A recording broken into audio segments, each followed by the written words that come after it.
Hi, welcome back to Rolling Hills Soul Care Podcast. My name's Jazzy. I'm here with Chuck and the marvelous Kyler. Also, Chuck, you're marvelous too. Thank you for letting me know that. Yeah, I just need everyone to know this whole room is marvelous. Yes. How are you today, Chuck? Just not as marvelous as Kyler, who's marvelously editing our podcast to make us sound better. Well, Kyler actually put the marvelous Kyler outside his office door, so that's how we address him now. Okay. Yeah. It's good to know that. I have a get to know you, Chuck question. Oh, good. Yeah, it's completely random. I haven't planned a segue, but I just really want to know. This is looking deep. The question is, what is something? And by the way, I'm looking at ridiculous. Like, I don't want to trigger anybody, but what is something kind of ridiculous that is not illegal but you think should be? Oh no, I broke Chuck. You did. I have no idea. I have no idea. I was hoping to pull out another pet peeve. Oh, no. But something ridiculous that... Well, that isn't... If you could make something illegal that is currently not, what would that thing be? All right. Kyler's editing out a 45-second pause. Pause. As Chuck thinks. Oh, my goodness. Okay.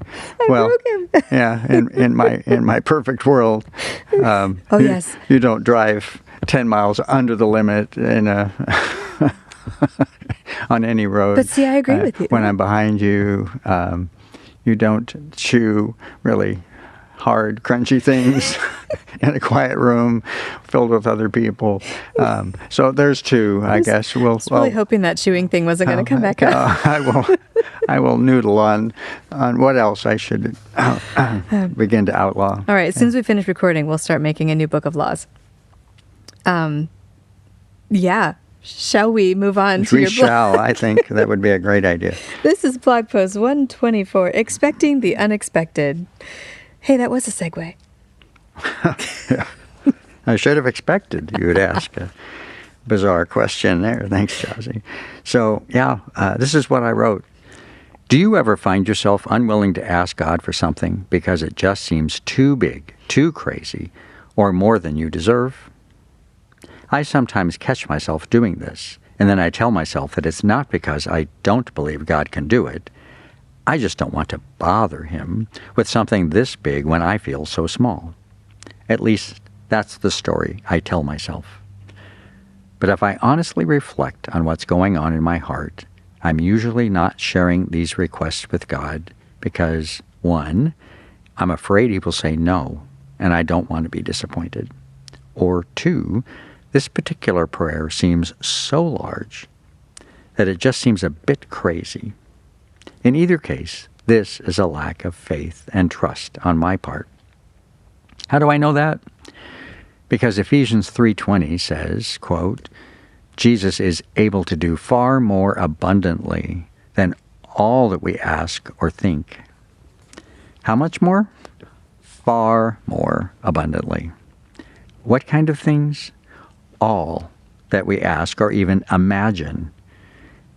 And to make sure we can place our confidence in this powerful promise, God placed many stories in the Bible about events in which He did so much more than people imagined was possible. Want some examples? How about the time Jesus was on His way to the town of Nain, and as He encountered a funeral procession, He decided to stop. Instead of simply comforting the grieving mother, Jesus brought her son back to life. You'll see the story in Luke 7:11 through 17. Have you ever been to a funeral like that? Or how about the time the disciples were in a boat on the Sea of Galilee in the night and Jesus came walking on the water? I've never seen that happen before, and it's pretty clear the disciples hadn't either because they were terrified. But Jesus didn't stop there. He invited Peter out of the boat and enabled Peter to also walk on the water until Peter took his eyes off Jesus. This episode was so intense that it's the first time in Scripture that we read about the disciples actually worshiping Jesus as a response to what He did. And you can read about that in Mark 14:22 and 23. Look at chapters 6 and 7 of 2 Kings to read about a horrible famine in Samaria because the Syrian army had set up a siege around the city. It was so awful that some people had resorted to cannibalism. But God didn't just end the siege. God told Elijah the prophet to tell the king of Samaria that the very next day they would not only have plenty of food, but they'll have so much food that it will be sold at bargain prices. It was such a seemingly impossible outcome that the king's right-hand man said, "If the Lord himself should make windows in heaven, could this thing take place?" We have the benefit of knowing the rest of the story, which took place exactly as Elijah said it would. But I wonder if I wouldn't have shared some of that same skepticism if I'd been behind those siege walls in Samaria. But that's not the real point here. God already knows that we have a tendency to limit what we believe he can do based on our limitations or how things typically work in this world. That's why he made sure we had lots of evidence that he isn't limited in this way. It's also important to remember that while these Bible stories and so many more remind us of the unlimited power of our God, he uses this power for his purposes. He's not a genie we can summon and tell him the wishes we want to fulfill. No, God is much more than that. But unlike in the genies in the story I've read, God has the power to say no to our requests. He included stories in the scriptures to make that clear too. Why did he miraculously rescue Peter while allowing James to be executed? That's in Acts 12. Why did he allow Stephen to die as a martyr in Acts 7? Why did God refuse to heal Paul while at the same time he gave Paul miraculous power to heal others in 2 Corinthians 12, 8 through 10? Why did God allow Jesus to go through such a horrible series of beatings and torture, followed by excruciating death by crucifixion?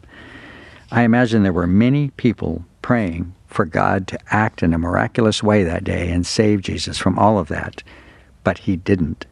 In essence, he said no to those prayers because he had something even more miraculous planned.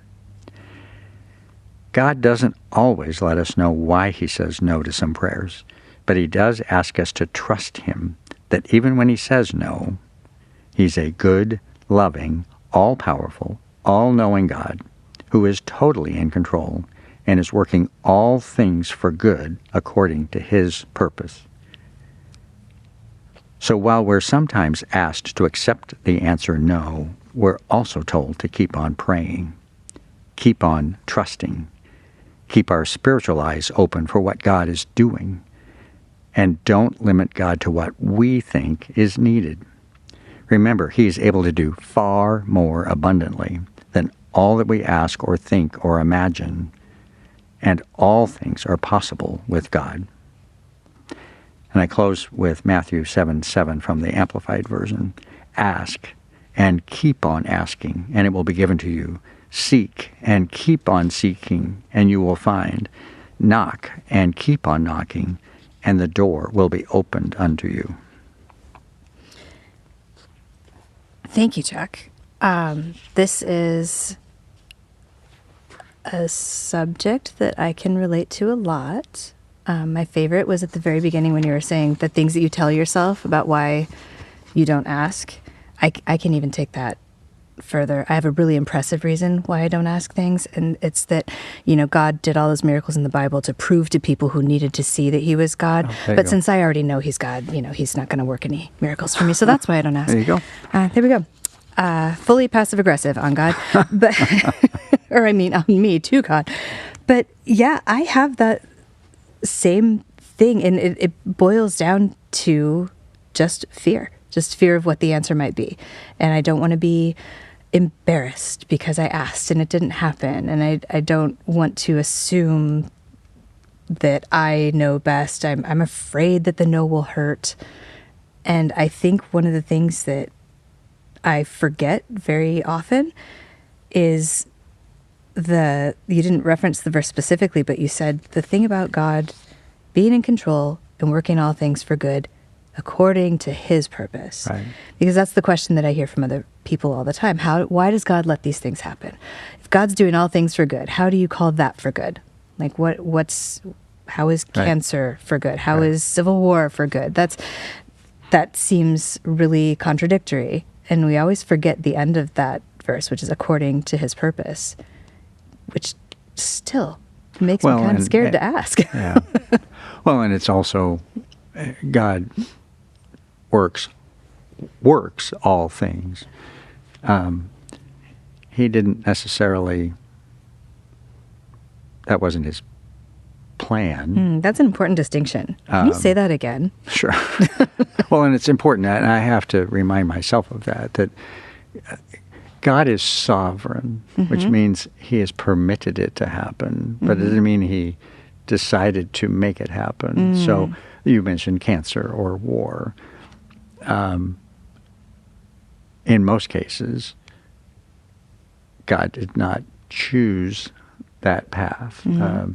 We live in a broken world that was so as sin entered the world, so did disease and other things, and so.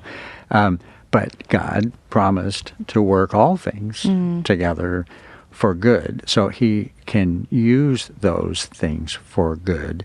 It doesn't mean that they are in and of themselves good. And those are things that are difficult to get our arms wrapped around. I mean, we wouldn't be human if we didn't struggle with,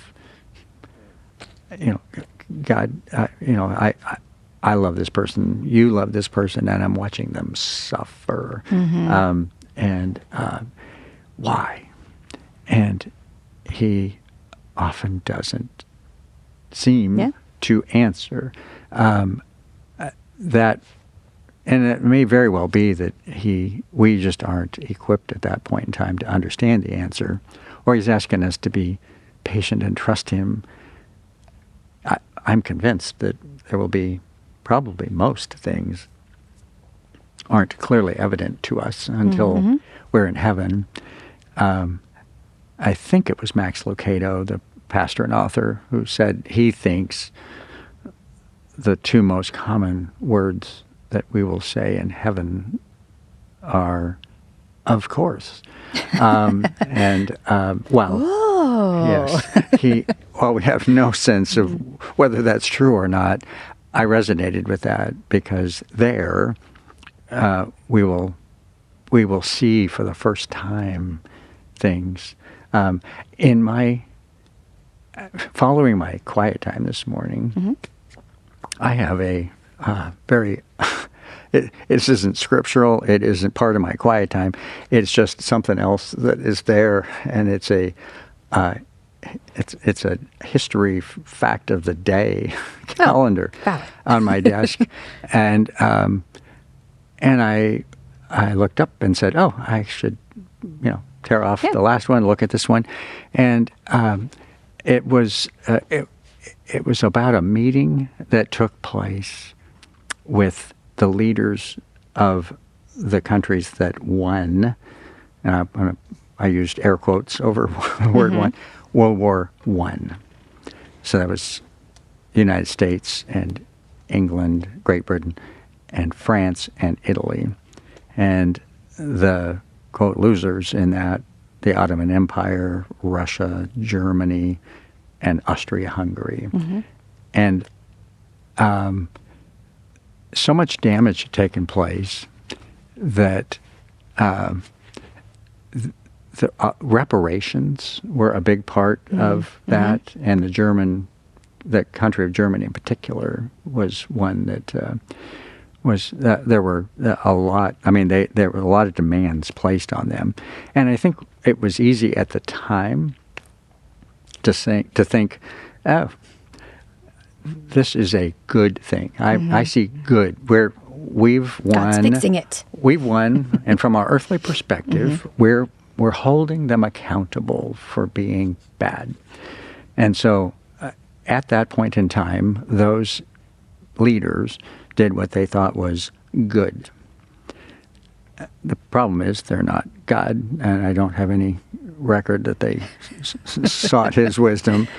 And I have a feeling people would have looked at anything other than that and said, well, why wouldn't you hold those people accountable? And yet, many of their actions, I was just reflecting on this, and I'm sorry, now you're finding out how my mind works, or what little of my mind there is that works. Either way, I love it. If they had been able to open a window just another 25 years into the future, not even into the far distant future, and said, what you're doing right now is sowing the seeds of World War II, where even more people are going to die. Somewhere in the neighborhood of 50 million people will die in this conflict.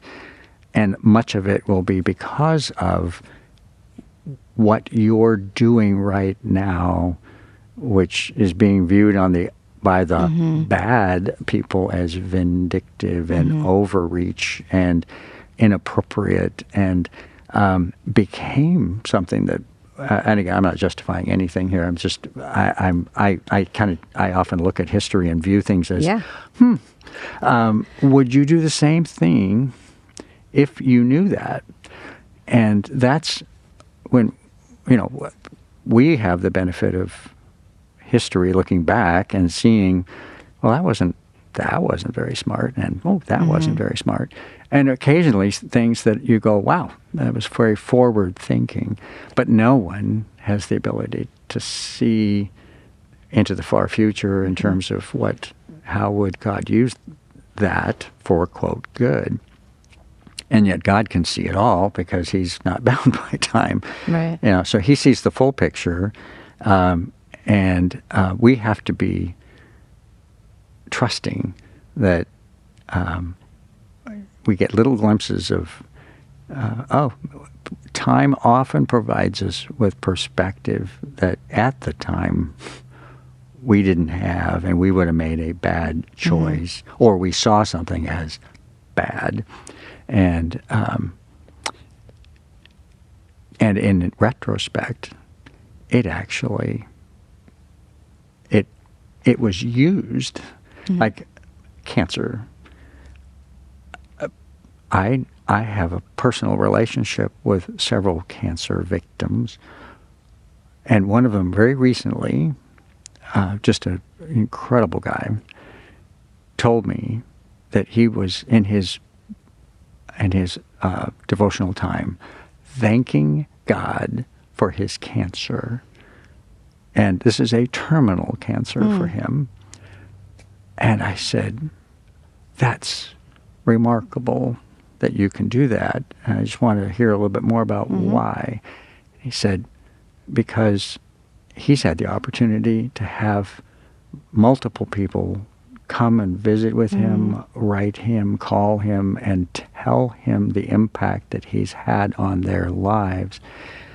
And he's had the opportunity to impact lives of his medical team and others in ways that he never would have before. And he said, when he looks at that, it's not the cancer that he's praising. He's praising the God who equipped him to handle the cancer and used it both as a personal encouragement for himself, but as a way to share Jesus with others.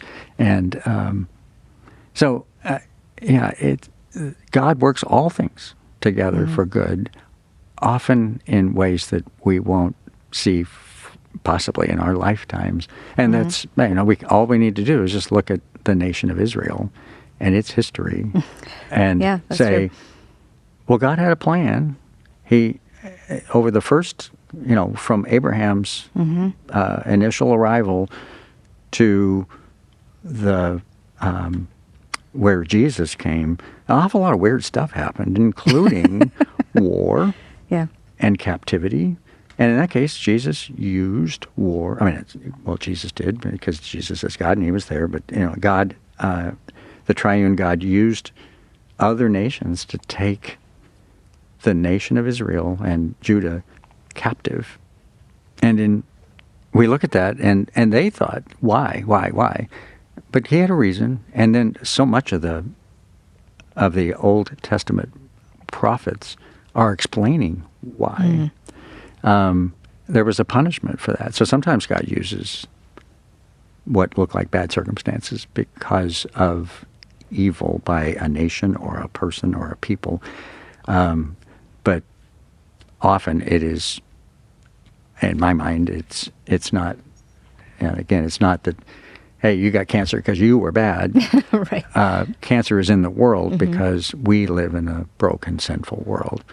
God will conquer all of that someday, but he can still use it for his good.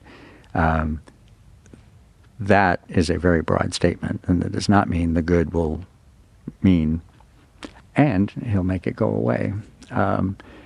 It just means he can use it, and he does.